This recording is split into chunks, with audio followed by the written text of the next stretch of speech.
wanted me because you needed me. But for what? To agree with you?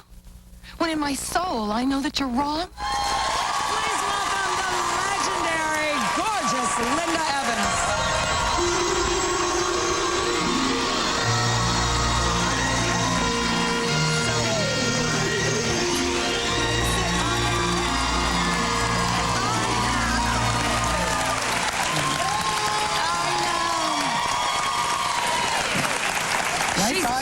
She's so beautiful. She's just like Crystal. She's so sweet. You know, I have to say, everybody saw, of course, on Oprah with the no makeup, but it is jaw-dropping in person how remarkably beautiful you are. Gorgeous. You're kind. Now, how did you ever get into acting to begin with? Is it something you wanted to do as a little girl, or...? I was very shy. I was so shy I wouldn't get up and give a book report in school. In junior high school, they made me take drama. And then my dad died, and I went with a girlfriend on an interview. And the director gave me the part, and my career started reluctantly. Yeah. What path do you think you might have gone down had you not gotten into acting? Have you ever thought about that? I wanted to be a wife and a mom. Yeah. That's what I wanted. Yeah. And I think that when my mom, when I chat with my mom, it's so strange to me. When she was in high school, when she was a girl, the guidance counselor would say to them, you could be a secretary or you could be a mom. Like, those were the two job choices. Right. Crazy. They had airline stewardess, I think, was one of the options, too. You know, you must have such rich and fond memories over the years and such a great, long career. Do you have any really special moments or things where you still look back and you still today, like, pinch yourself? You can't believe that happened? Oh, my God. My whole life, I can't believe that it happened. Goodness. I think the fact that I ended up having a career is shocking to me. Dynasty, of course, was just the icing on the cake. It was stunning. And I had gotten a divorce. I didn't want to take alimony from my husband. I needed a job for the first time in my life. And then everyone turned me down because I'd retired and I wasn't getting any offers. And I thought, how am I going to be able to make it? My agent said, you're 38 and now you want a career. And when they came and offered me that, I thought, there is a God. And that must have been so freeing, giving you a real independence. And I'm glad you brought that up. 38 back then. I mean, I remember the campaign 40 Isn't Fatal that you did, right? And what a big hubbub it was that you were admitting that you were 40. There isn't that layer of ageism now, do you think, that there was back then? Because now, like, 50 or 60 is the new 40. I mean, Madonna is smoking hot and she's 50-something, you know what I mean? Do you think it's changed a lot over the years? It has changed, thank God, because we're living to be older and we certainly want to be valuable. We want to be out there and say, you can't count me out, because we have things to do still for a long, long time. Yeah. I think you were a big part of changing that process with Joan. Were they fun or, like, painful? Like, did you go home with, like, battle scars after a big fight scene? No, thanks to Barbara Stanwyck. Barbara Stanwyck, when I did Big Valley, loved to do her stunts. She's the only woman that was ever dragged by a horse on camera, and that horse actually dragged her.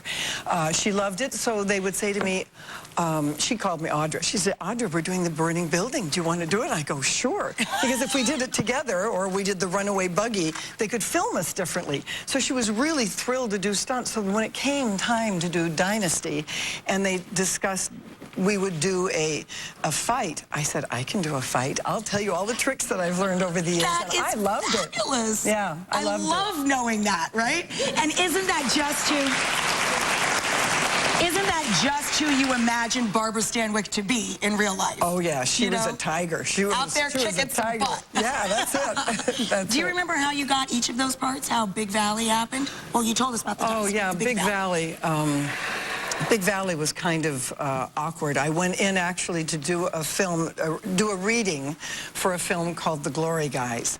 And I came in and read for the director, and he looked at me and he said, that is the worst reading I've ever heard.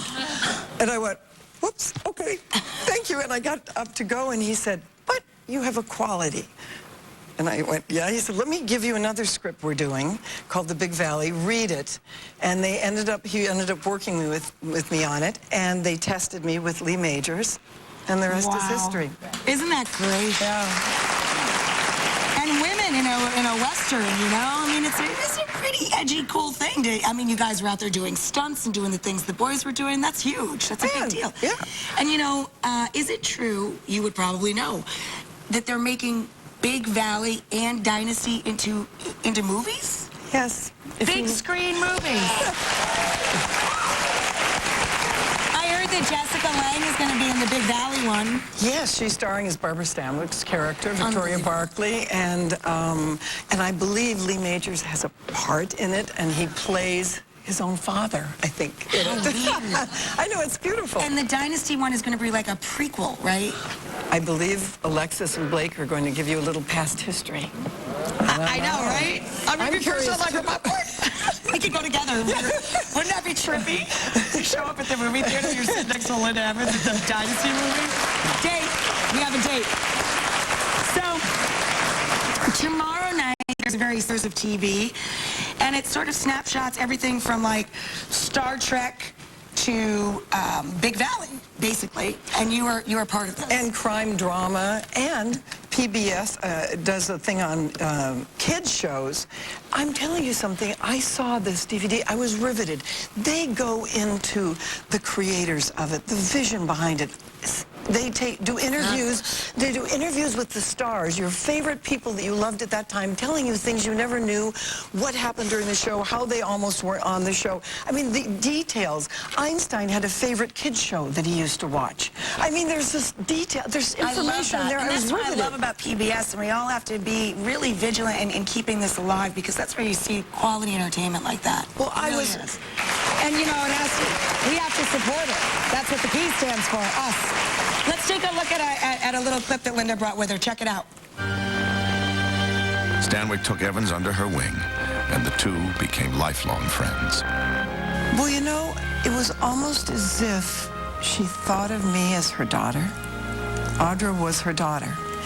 And my mom died during Big Valley. And she came up to me one day on the set and she said, Audra, I know no one will ever replace your mom, but I'll be your mom from now on. And she was there for me. Well, if those women are so fascinating, why isn't he married by now? One woman is rarely enough for a man like Scott Breckenridge. The need for conquest is too strong. They simply aren't the marrying kind. Aren't they? I got a little teary. I just found that moment so touching. Just that moment there is reason enough to watch and reason enough to love PBS. I love specials like this. Again, it's on tomorrow night, guys. Tell us some behind the scenes from Big Valley. I hear you had a run-in with a horse. Oh, God.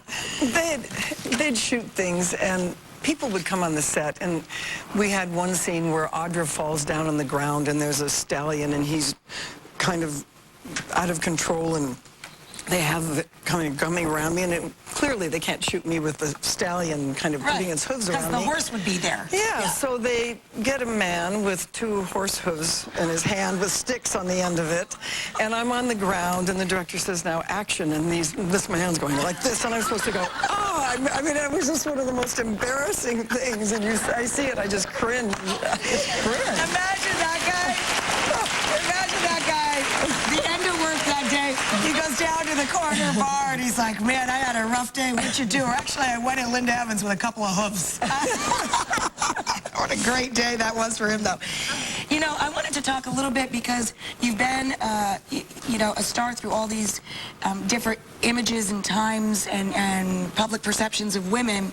What do you think of the people that we see on TV and in films today? I mean, some of these women, they spend their lives looking like children, like you know, 89, 90-pound children. What do you think about that, the difference in Hollywood and TV back in the day and today? Well, firstly, I'm glad that I was alive in that time because I love to eat. That's why I love you. Me too. I work out for health, and I work out to eat. Right. I love food. I'm not going to let being thin dictate to my life. You stop living life, and you're living for an image of something, and it has nothing to do with And you it doesn't and have who you anything are. See, that's the thing that I find a little bit creepy about it when you see somebody that's super, super thin. It's like, what are they sacrificing for that? Right. They're sacrificing It's sort of a memoir layered in with the cookbook. memoirs, photos of my life, the people in my life, the food of my life. Yes. When you're ready with the cookbook, we'll cook together. You'll come back for that. Oh my God, how fabulous is that? Now, we thought this would be fun. You guys remember, Forever Crystal, right, was the scent? Yeah. So I have 4 heavily perfumed pieces of paper, just for fun. Would you be a sport? We put your fragrance on one and 3 other celebrity female fragrances on another. Okay. Are you up for the challenge? Sure, it's been like 20 years, but I'll do it. You think you can pick it out? Why not? All right. I actually selected it. I worked with the nose. on Well, this. there you go. We'll see if the nose still knows. Smell it first. Oh, dear. I like it. Oh, no, now you're going to... Now, this These is smell tough. a little familiar. And it's a little tough because the perfumes, if you have a nose full of perfume, it's tough to smell the next one. I don't think it's that. I don't think it's that, but So you think it's one of these 2?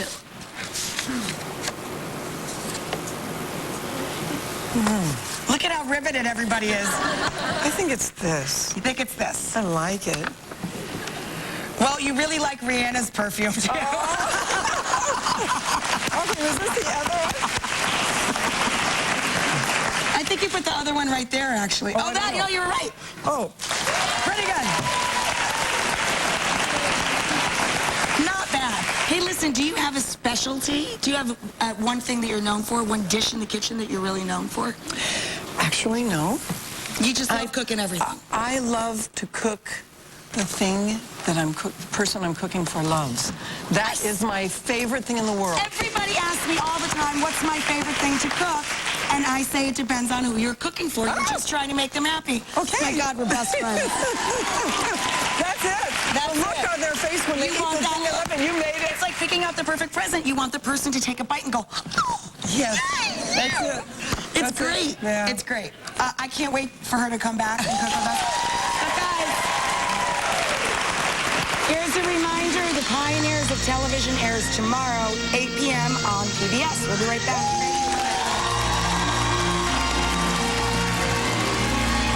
This book is also